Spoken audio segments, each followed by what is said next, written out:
जन्माष्टमी का महत्व और पृष्ठभूमि। जन्माष्टमी का पर्व भारतीय संस्कृति और आध्यात्मिकता का एक अभिन्न हिस्सा है। यह पर्व भगवान श्री कृष्ण के जन्म दिवस के रूप में मनाया जाता है।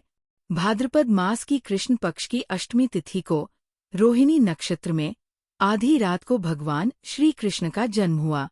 उनका अवतार एक दैवीय उद्देश्य के लिए हुआ था: धर्म की स्थापना, अधर्म का नाश और भक्तों का उद्धार। भगवान श्री कृष्ण का जन्म द्वापर युग में हुआ, जब धरती पाप और अधर्म से भर चुकी थी। कंस जैसे अत्याचारी और अधर्मी राजा ने मथुरा और आसपास के क्षेत्रों में आतंक मचाया हुआ था।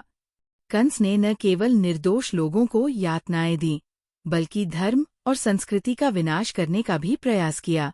ऐसे समय में भगवान विष्णु ने पृथ्वी पर अवतरित होकर धर्म की पुनः स्थापना का संकल्प लिया। व्रत कथा का विस्तृत विवरण। मथुरा नगरी में उग्रसेन नामक राजा का शासन था। वह प्रजावत्सल, धर्मपरायण और न्यायप्रिय राजा थे।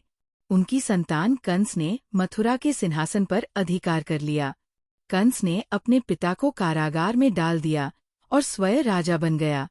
कंस इतना क्रूर और अहंकारी था कि उसने प्रजा पर अत्याचार करना शुरू कर दिया। उसी समय कंस की बहन देवकी का विवाह यदुवंशी वसुदेव से हुआ। विवाह समारोह बड़े धूमधाम से संपन्न हुआ।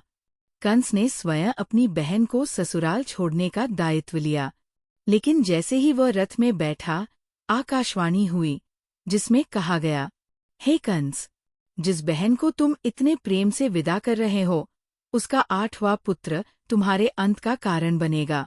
इस भविष्यवाणी ने कंस के अहंकार को चुनौती दी। वह तुरंत अपनी तलवार निकालकर देवकी को मारने के लिए उद्यत हो गया, लेकिन वसुदेव ने कंस को वचन दिया कि वे उसकी संतान को उसे सौंप देंगे। कंस ने उनकी बात मान ली और देवकी व वसुदेव को कारागार में डाल दिया। भगवान श्री कृष्ण का दिव्य जन्म। देवकी और वसुदेव के 7 संतानों को कंस ने निर्दयता से मार दिया। जब देवकी गर्भवती हुई और उनका 8वां पुत्र जन्म लेने वाला था, तो चारों ओर भय और आशंका का माहौल था। भाद्रपद की कृष्ण अष्टमी की अर्धरात्रि का समय था। आकाश में घनघोर बादल छाए हुए थे, बिजली चमक रही थी और मूसलधार बारिश हो रही थी। उसी समय जेल की कोठरी में भगवान श्री कृष्ण का जन्म हुआ। उनका जन्म एक दिव्य प्रकाश के साथ हुआ। देवकी और वसुदेव ने भगवान को अपने दिव्य स्वरूप में देखा। भगवान ने उन्हें आदेश दिया, हे वसुदेव, मुझे गोकुल ले जाकर नंद बाबा और यशोदा के घर छोड़ दो। वहां मैं सुरक्षित रहूंगा। बदले में उनके घर में जन्मी कन्या को यहाँ ले आओ। वसुदेव ने भगवान के आदेश का पालन किया। जेल के सभी दरवाजे अपने आप खुल गए। पहरेदार गहरी नींद में सो गए। वसुदेव ने श्रीकृष्ण को टोकरी में रखा और यमुना नदी पार करने लगे। रास्ते में यमुना नदी उफान पर थी, लेकिन जैसे ही श्री कृष्ण के चरण जल में स्पर्श हुए, नदी शांत हो गई।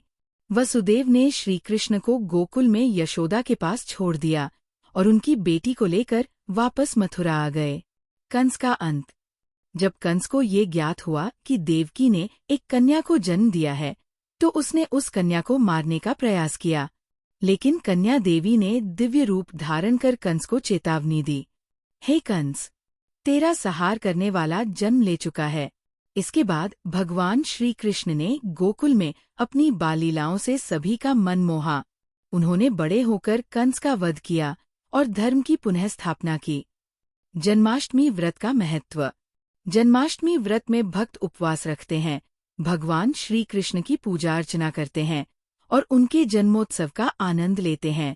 इस दिन उपवास करने और व्रत कथा सुनने से व्यक्ति के सभी पाप समाप्त हो जाते हैं। व्रत की विधि और फल। व्रतधारी को सुबह स्नान करके भगवान श्री कृष्ण की मूर्ति का अभिषेक करना चाहिए। उन्हें नए वस्त्र पहनाकर झूले में विराजमान करना चाहिए।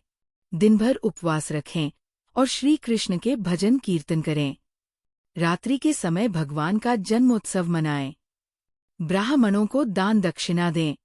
जन्माष्टमी व्रत करने से भक्तों को सुख, शांति और मोक्ष की प्राप्ति होती है।